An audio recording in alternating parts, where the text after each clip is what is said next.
Hi, everyone. This is Bob Sorrentino from Italian Roots and Genealogy. Be sure to check out our YouTube channel, our Facebook group, and our newsletter.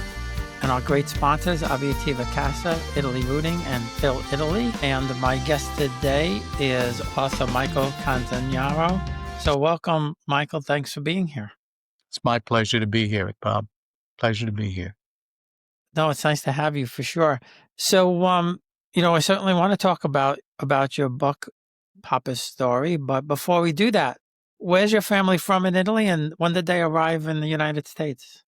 Both sides of my family come from the region known as Basilicata, but my paternal grandfather, my papa, came from a small town in the Potenza area.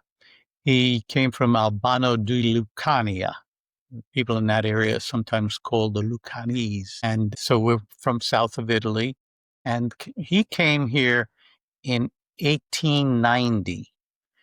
He came here when most Italians settled on the West Coast, not on the East Coast. There were more Italians in California than there were in the New York, New Jersey area at that time. So that was the start of it. He came to California to become a fresco artist and paint frescoes in churches, but that didn't happen. So I'll explain a little bit more about that as we go along.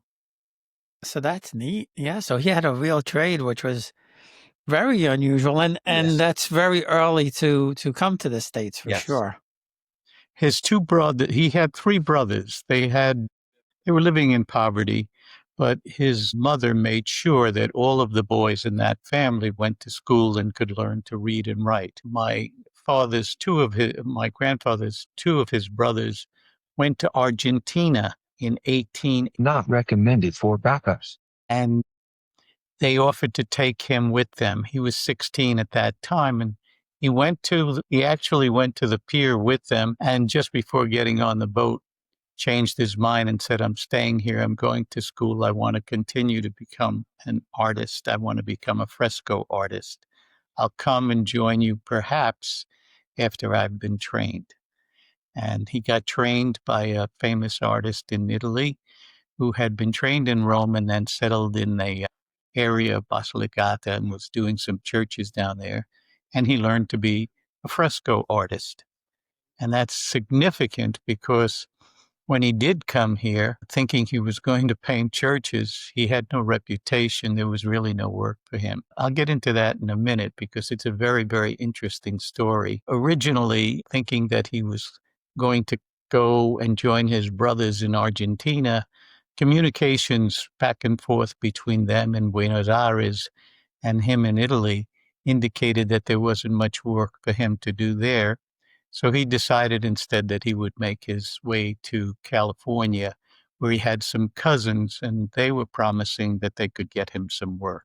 Interestingly, he lands in New York and immediately meets the woman he will marry. What I'm going to tell you here is very interesting. My grandfather meets an orphan from Matera. She was what was called a wheel baby. I don't know if you know what they are. Sure. Okay. Yeah. And so she's on this train going to California because her mistress back in Matera had said, I have an uncle in California, in San Francisco, who can get you some work. Start your life over there. My grandfather meets her on the train and instantly they fall in love. My grandfather, by the time he and Maria, his wife, or wife-to-be, wind up in San Francisco, he becomes afraid that she doesn't know anyone, and maybe the uncle that's supposed to get her work might not be of good character. So he suddenly drops to his knees and proposes to marry her. To make a long story short, she winds up with a very nice man, this Donato, and his wife, who run a restaurant, and she works for them. And my grandfather meets his cousins, and one of them, Alberto, decides that, you know what, there's no work for you. Why don't you work for me? My grandfather refused. He said, I'm an artist. At that time, I'm not sure if you're aware of it, but sign painting on the sides of buildings and so on was becoming very popular form of advertising. And ultimately, my grandfather paints signs for the man's business, Alberto's business. He was he had a what would you call it? A warehouse shop where you could buy home goods and all that. And he had just bought a building, and my grandfather paints a sign on his building. He goes over and he paints a mural inside the restaurant where his fiancée is now working. And shortly thereafter, he finds work as a sign painter. Sign painting in America at that time was similar to making a fresco, except that they didn't plaster the walls, the sign painters in America. Instead, they used paints that were absorbed right into the bricks and so on. So my grandfather's immediate success, he works for a company, and in a short time, he and Maria marry. And this is the interesting thing. He becomes fairly successful with the company and eventually is thinking about forming his own. In the meantime, his new wife gets pregnant with twins. This is the tragedy. She and the twins die of the Russian flu.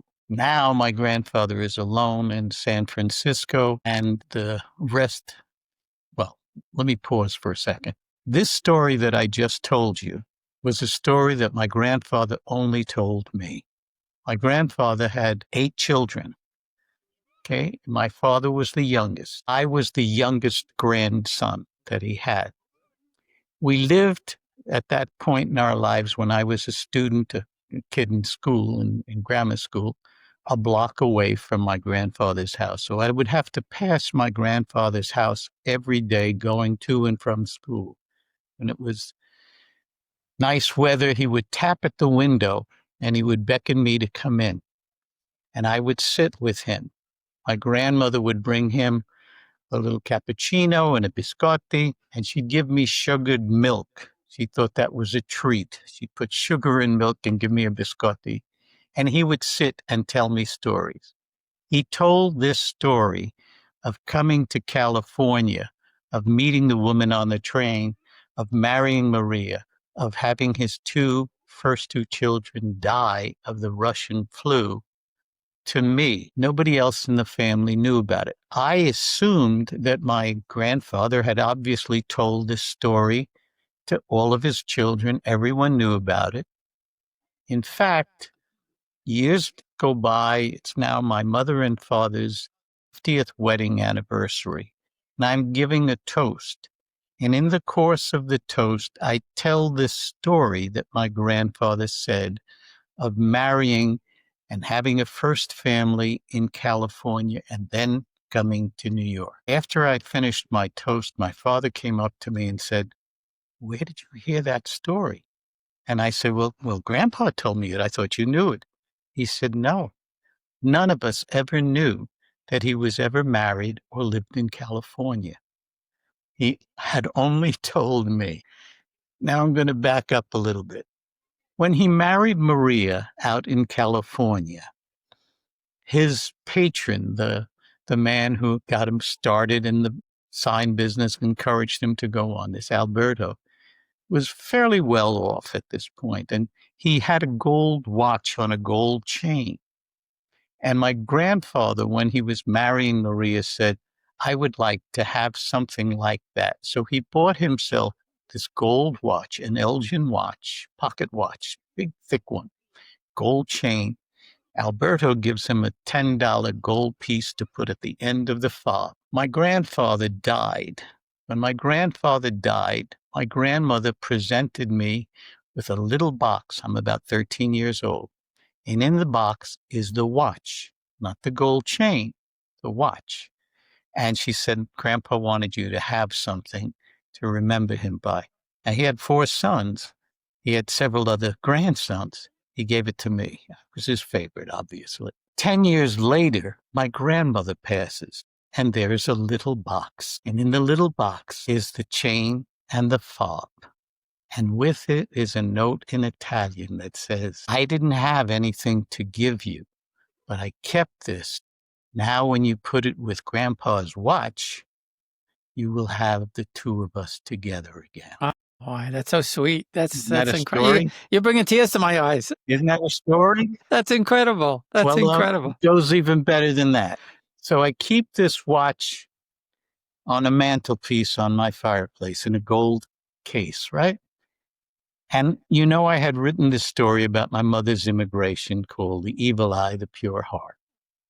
And one day I'm holding that book and there's a nice fire underneath, and I'm looking up, holding the book, and I see my grandfather's watch. And I hear in my head, tell my story too. And that's why I wrote the book. Wow. Yeah. Pretty amazing, isn't it? Isn't it? Yeah, yeah. It's almost like divine intervention or something like that. But Yeah. I truly believe that they want us to tell their stories, and that there's some Mhm. of us who are just destined. Like you said, he had several children, you had several cousins, and all of that, and Mhm. you're the one who had to tell the stories, I guess, right? Yeah. Yeah. Yeah. Yeah. It was a privilege to know him. He was such a fine gentleman. And his life story is very interesting. He came back from California, obviously, and in, I guess, about 2 years later, there was sort of an arranged marriage. His folks back in Italy tell him that a friend of his father, my grandfather's father, it will be coming to America, and he has 10 children, and he's going to need some help getting through Ellis Island. Would you help him? And So so what year is this now? this is about 1892 or 3, somewhere in that range. Huh? And the oldest of the 10 children is my Nana. She's about 16 years old, and she comes there and she falls in love with him. She sees him, love at first sight. He was a very handsome man. And little by little, they become, married couple, and they begin their life together. My grandfather continues independently to build a little sign company in New York. It's not very, very successful. So he looks for work elsewhere, and he gets an interesting job. He's going to tile in the subway system. Uh-huh. When he was trained by the artist in Italy, one of the other things he was trained to do was how to make mosaics. So if you go in the New York City subways, one of the interesting things you will see is often there are these mosaics, and in the mosaic will be a bridge. Or at Astor Place, for instance, in Manhattan, there's a beaver. Why? Because John Astor made his fortune in beaver furs. So what you would do if you were traveling and didn't speak English or couldn't read and write, you might say to somebody, not get off at Astor Place, but get off where you see the mosaic of a beaver. So he would make these kinds of mosaics, and that was how he succeeded when the subways were being built. So he was involved in making the mosaics in the subways. So I thought that was an interesting thing for him too. Yeah, a lot of people, I don't think, realize that the subways, a lot of Italians did Oh, that yeah. kind of work in the subways. In fact, I believe, I know he worked in the subway. He may have even done similar work was Giovanni Martino, who was at Custer's Last Stand. He was the only survivor from Custer's Last Stand. There were, I think, 7 Italians that were in the 7th Cavalry, and he was the bugler. And they sent him to go with a message to one of the other generals, colonels, whatever. And so he wasn't there when they slaughtered Custer and the rest of the 7th Cavalry. And he eventually wound up in New York. But he also was a child of the wheel. Yeah. And his father eventually contacted him, but he didn't want to have anything to do with his father at the time. Kind of, I guess he was a grown man, and I guess felt that this wasn't right, that he did that, or whatever the case may be. Yeah.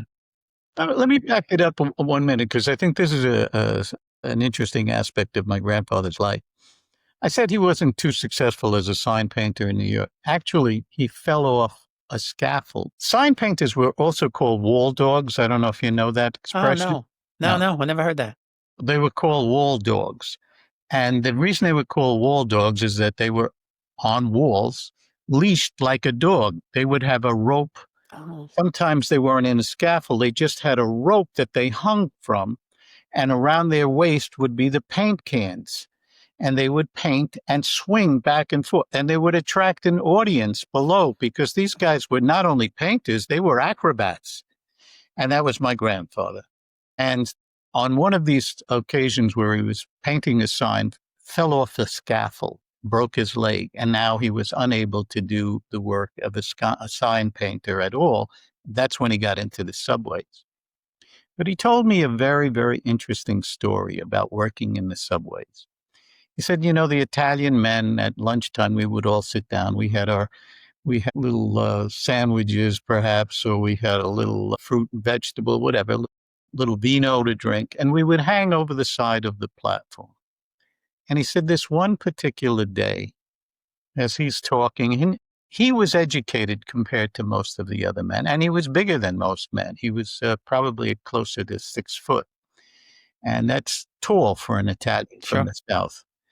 And so my grandfather says, he's kidding with the men and he's helping men on different occasions. Somebody needs to read something. My grandfather could read not only in time, he could not only read Italian, he could read English and writing. He used to read, I was a kid, he used to read the Daily News and Il Progresso every day. He read both papers. But so he's down there and they're, I guess, taking their lunch break. And an Irish cop comes down. And he says, "What are you guineas doing?" And my grandfather stands up and the man spits at him, spits chewing tobacco at him, at his shoes. And he says, "What are you going to do about it?" And my grandfather doesn't say anything. He knows he's being baited into a fight and he won't take the bait. And, after a bit, they have more words and, he threatens that, you should all go back to Italy where you belong, get out of here, you're ruining the country. This is a high point in American nationalism. The Know Nothing Party had existed in the 1860s, but, it continued to have ugly roots throughout the country. And so there was a lot of discrimination, as you're well aware, against Italians. And so my grandfather just stood and took it. When he told me that story, he used to cry. He used to cry these big tears. And he said, he was so mean. That man was so mean. He said, but if I had stood back and hit him, which he was looking for me to do, he said, I probably would have been killed. If you remember, or maybe you don't, but around I don't know, maybe 1890s when he came here, there was a lynching of 15 Italians in New Orleans. Oh yeah. Yeah. When? In fact, the interview I just did 2 weeks ago, Sal Perricone, he just wrote a book, Yeah. Cobblestones. It's a 600-page book on that. Yeah. Yeah. Yeah, I include that in this story because I thought it was very important. And I thought it was important for people to understand that the reason for Columbus Circle and the statue there is not what people think it is. It was a celebration of Italian in America and their contributions. It wasn't about Christopher Columbus. It was much more. And so a couple of years ago when they were threatening to pull down that statue, and thank goodness Cuomo decided that wasn't going to happen, it touched me. It touched me because I knew what my grandfather had said about that lynching and about the hatred that was there. So that was significant. So my grandfather, becomes a mosaic guy in the subways. When that work is done, now he's limping, continue to walk with a cane the rest of his life. What's he going to do? Well, he decides to become a house painter. And that's really what he did for the rest of his life. But he had other skills too. And in addition to painting a house, he would do, like on an office door, he'd do gold leaf lettering and stuff of that sort. And so he was multifaceted. But sometimes, he would work and people couldn't pay him. So I remember one time he was paid with a U.S. Navy officer's cutlass sword from 1890. He gave that to me, which is still in my possession. I think about him when I see that. But he said, how they bartered and traded back and forth. they insisted that their children, my nana and he insisted that their children be educated. And 3 of the 4 boys went to college and graduated. The oldest of the boys did not because he was a little bit of a wild seed, and he impregnated his girlfriend at 17. She was 20 some odd years old. And no, you're not going to college. You're going to take care of your wife. You're going to get a job. My nana's family were stonemasons in Italy. They had come here and they started working in the monument business. And that particular, my oldest uncle there, who wasn't allowed to go to college, he got into their business with them and quite frankly became the wealthiest of all, all of them. He did very, very well. 2 of the girls were college graduates. One of them, my Aunt Helen, was one of the first graduates of Hunter College, Hunter High School, Hunter College. And just fascinating stories, but they were all well-educated people. My father was supposed to be the priest in the family, and that was a whole issue. When he left, they blamed my mother for seducing him, that sort of thing. And I followed in those footsteps. I went to a seminary too. But Really? also, Yeah. yes, I did my time in St. Joseph Seminary up in Yonkers, New York. And then my calling, I always felt, was my grandfather in the back of my head, that you had to help other people.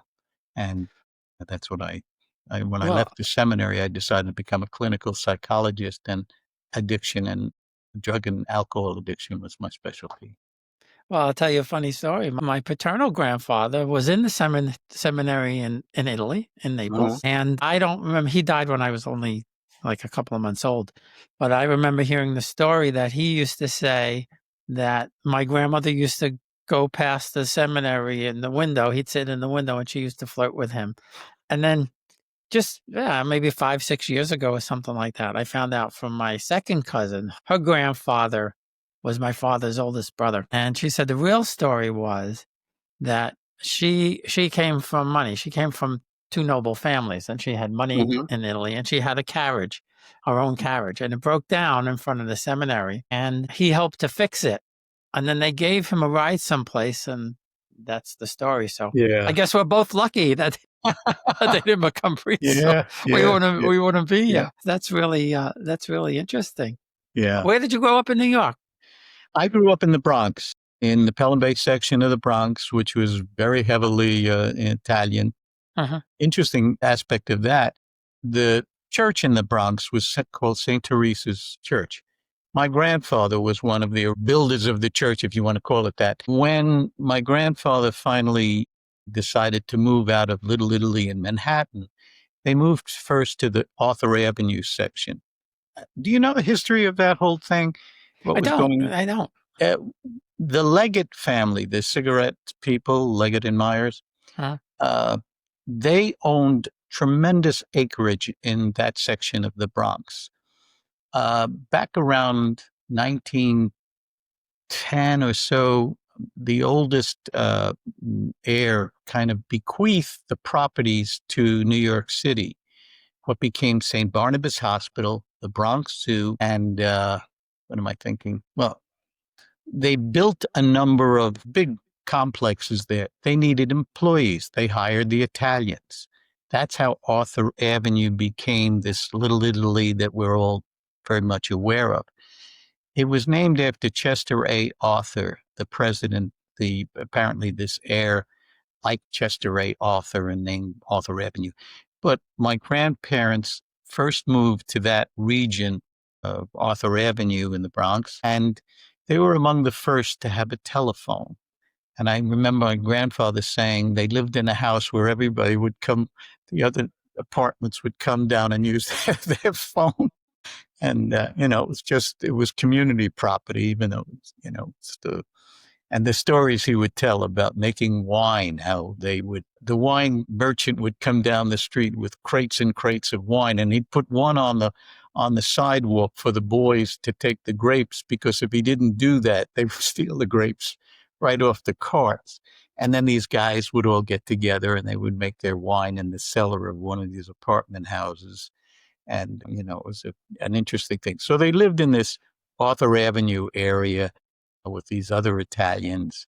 And then eventually my grandfather was doing well enough that he decided that he would look for a place of his own, and he found a little house in Pelham Bay. And at that time, there was no church there. There was a church. It was called Our Lady of the Assumption, but the Italians had to be in the basement of the church. I don't know if you're aware of that. We weren't Yeah. good enough to be Yep. sitting upstairs. And so there was a priest sent to be a run like a little chapel. And he used to do mass in people's houses, the Italian people's houses. And eventually they got enough money to buy, to build a church. And my grandfather was instrumental. In fact, at the age of, I think he was 69 or something like that, with his crippled leg and all, he climbed up to the steeple and erected the bell tower. Wow. You know, just interesting, just an interesting guy. And, that's another thing that people don't realize or understand that, yeah, we weren't allowed in the Irish churches. Yep. And the tension, which brings up another story that I should tell. Did you ever hear the expression, he was shanghaied? Yeah. Okay. So Shanghai meant that you were taken off the streets, a young man, and you were drunk, and they'd put you on a boat, and the next thing you know, you found yourself in the Asian seas or something. Well, my Aunt Mary, the oldest of my grandfather's children, my Aunt Mary fell in love with this fella, another Italian, and he was going to join the army or something to get naturalized more quickly. And I forget how the story went exactly, but what happened was that she got engaged to him when he did his time in the service, then they would get married. Well, he disappears, and she goes looking for him and can't find him. And it's years, 2 years pass, 3 years pass, and finally he shows up. Well, where were you? And he explains that he was shanghaied, that he happened to get drunk one night and was too close to the piers, and the next thing he knew, he was aboard a ship. And so, well, she had nothing to do with him. So she is now beyond him, and she is now engaged to an Irishman. And the tension that they talked about between the Irish and the Italians, although we tend to think of them as, getting along great because they shared a common Catholic faith. So my Uncle Lou Harris was his name, is the first non-Italian in the family. And my grandmother is welcoming him with open arms because that was the kind of person that she was. But from what I understand of my uncles, they gave him a real tough time, and it took a while for him to fit in.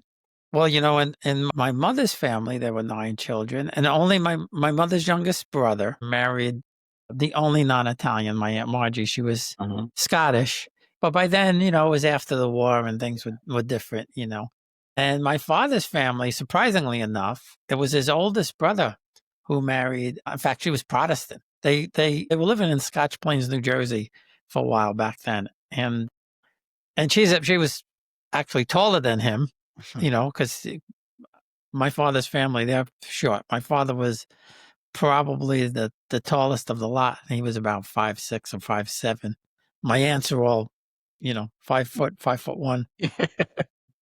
And it's funny because she was, I remember her a little bit, and I guess she was probably like a German descent or something like that. But she was probably, not tall, but certainly taller than him, which was, nowadays it doesn't matter, right? Everybody marries everybody, but I know what you're saying. It was a tough thing back then, to marry out at the time. It was tough for some Italians to marry Sicilians, if you remember. Oh, I interviewed Dr. Lou Ignarro, he won the Nobel Prize. Neither one of his parents went to no school at all. Amazing. He's about 80 something now. They came from Italy. They had absolutely no school, but he said they eventually moved to 5 towns. If you know where that is, by Rockaway, right? Yeah. And it was all Jewish, or mostly Jewish. And he said there was one Italian family, and they were from, I forget where he was from, but they were from a different region. It wasn't Sicily, it was someplace else, maybe Puglia or whatever. And he said, my father won't talk to him. Yes. He said, Dad, they're Italian. No. Well, that's kind of an interesting thing too. My mother, she was poorer. They were poorer than my father's family, not as educated. My father was supposed to be a priest. My father had left the seminary when he met my mother, but my grandparents accused my mother of making him leave the seminary. He was supposed to be the priest. Anyway, when my mother and father decided to marry, my grandparents said, we will come to the church, but we will not come to the reception. So they never came to the reception. Really? Well, my mother, in time, becomes my grandfather's absolute favorite. She and he got along beautifully. He loved her. My mother lived to be 104. She cursed my grandfather. Why? Because she had made him a sweater, a beautiful, beautiful sweater that he wore all the time. And when she gave him the sweater, he said to her, may you live to be 100 years old. And in her old age, when she was feeling her bones, she used to say, it's all your grandfather's fault that I'm Wow. old. Yeah. That's It's a something. funny story. Yeah. That's an incredible story. And she did. Wow. Yeah. That's something. Who knows? Maybe he knew something that Could be. you never know. You never know. Those old Italians, they Oh, yeah. come up with just strange stories.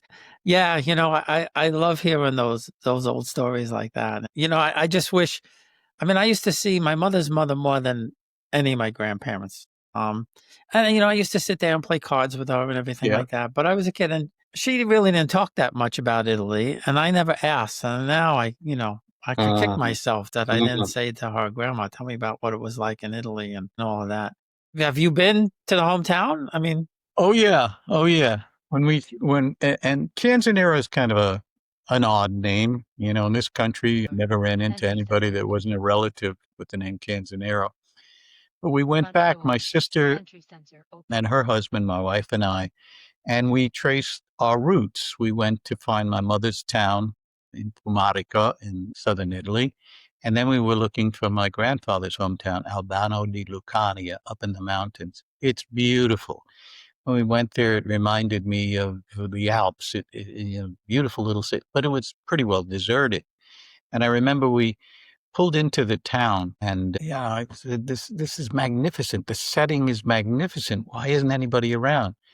Knock on a door in broken English and best we could make in whatever little Italian we had. We said, our grandparents are from here, and are there any Canzaneros here? And the woman said in Italian, Canzanero. We're all Canzaneros in this town. Everyone.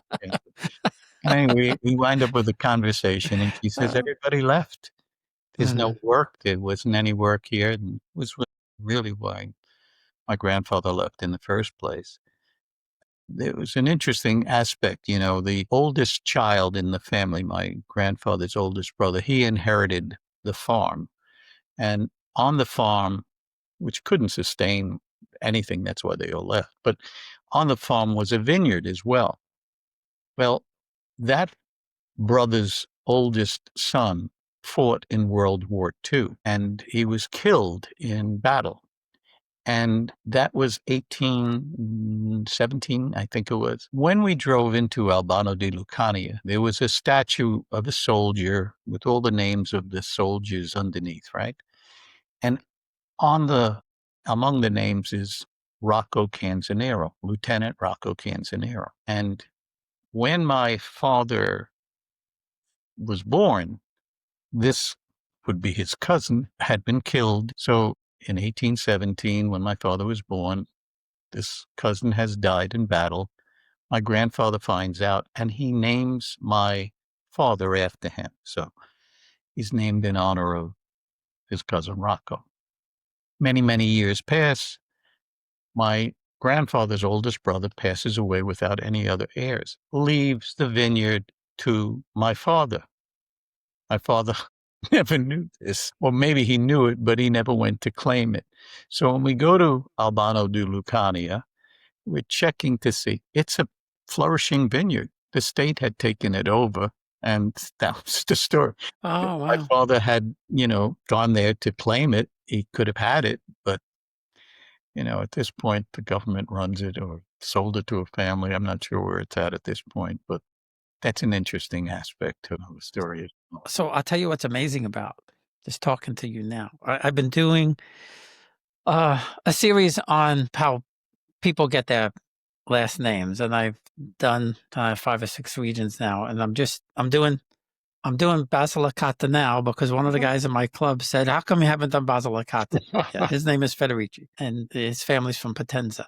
But one of the things that's interesting, I didn't know that Lucania was the original name for Basilicata, Yes. and that a lot of Albanians went there. So I'm wondering, Albano de Lucania, was that founded by Albanians? Probably was. It was the Albanians in Lucania. That's really what it translates to, or Albania in Lucania. Yeah. Yeah, when I did a genealogy thing with the, See, that freaks me out because why did that, I'm just working on it now. I think it was the persecuted Albanians. They were being, the Christians, they came to Italy because the Muslims were persecuting them. Yeah, they were being persecuted by the Ottomans. And apparently they were quite the warriors, the ones that did come over. The original Albanians were merchants, what do they call them? Soldiers of fortune. So there's some of that too. So yeah, I think I'm about 18% in the DNA of. Well, that would make sense. Of course. Yeah. It's funny. But I had no idea. Yeah. I mean, we were there. We went to Matera a couple of years. It was 2 years ago now. We went to Matera, which is just an amazing place. Isn't it fascinating? Yeah. Built in the side of the mountains there, and you can watch the civilization as it went up. That's crazy. Well, yeah, and they were still living in caves without electricity in the 1960s. Well, and that was the reason I had first wanted to go to Italy when I was a student at 18 or 19. I hitchhiked around. I wasn't supposed to do that. You were a seminarian. You're not supposed to do stuff like that. But I hitchhiked around Italy with a friend of mine. We were both seminarians. And I said to my mother, I want to go to your hometown. She said, I don't want you going there. Those people live in caves. I don't want you going there. And she remembered that. She remembered the fact that there was a style of living. I think they call it the Stasi style of living down there. The rooms, the people had their kind of rooms in the caves, and then there was a common eating area where everybody cooked their meals together. So it's a fascinating aspect of that part of Italy. Yeah. That one of the caves is a museum now, and we went into it, and it was 2 rooms. One room was for the people, and the other room was for the animals. Yeah. And my mother tells that story about why she never allowed us to have pets. She said, when I was a kid growing up, she said the chickens and the pigs and we kept the donkey downstairs to keep us warm. The reason for the donkey being in the house was that it created warmth. And she said, you think I want you to have animals in the house after I fought my life to get away from poverty? I said, wow. Wow, that's amazing. We weren't allowed pets. I had a parakeet. I was allowed a parakeet. My grandmother had a canary. Her mother had a canary, so I could have a parakeet. So your mother was born in Italy? Yeah, my mother was born in Pumarico. Oh yeah, my mother was the story in in The Evil Eye, the Pure Heart. I tell all this, but my maternal grandmother came to America by herself at 16. Met my grandfather, her husband, in New York. They married in New York. They didn't know each other before that, but he happened to be from I forget which town was close to Matera, but Pumarica. Anyway, so they marry here. When she's pregnant with their first child, he says, America's no place for you to raise a child. You're going back to Italy. When I make enough money to have something other than a tenement apartment, I will send for you. Well, my grandmother goes back. She has our son in Italy and sends my grandfather a lock of his hair. And when he sees the lock of hair, he picks up stakes and goes back to Italy and says, I'm never going back to America.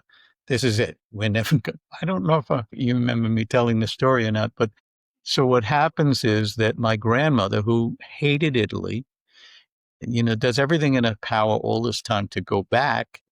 Finally, my grandfather was kind of a mean, abusive man, picks a fight with my grandmother. By this time, the oldest child, my Uncle Michael, is big enough to stand up to him. He breaks a chair over my grandfather's head while he's about to attack my grandmother.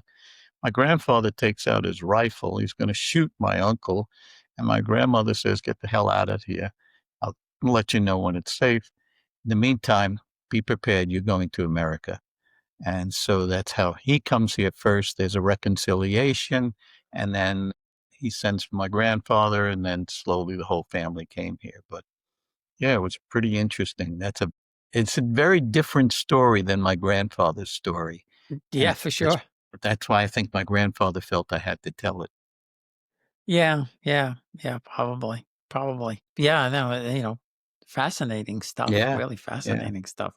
All those, we all have similar stories, but they're all different. Yeah. It's amazing. Yeah. And you had mentioned earlier, like class system. My uncle, when my mother's parents came, they left my uncle behind with his grandparents, and my cousin interviewed him in Barres before he passed away, and I finally got him to translate it. But anyway, he says now they're in Torito Bari.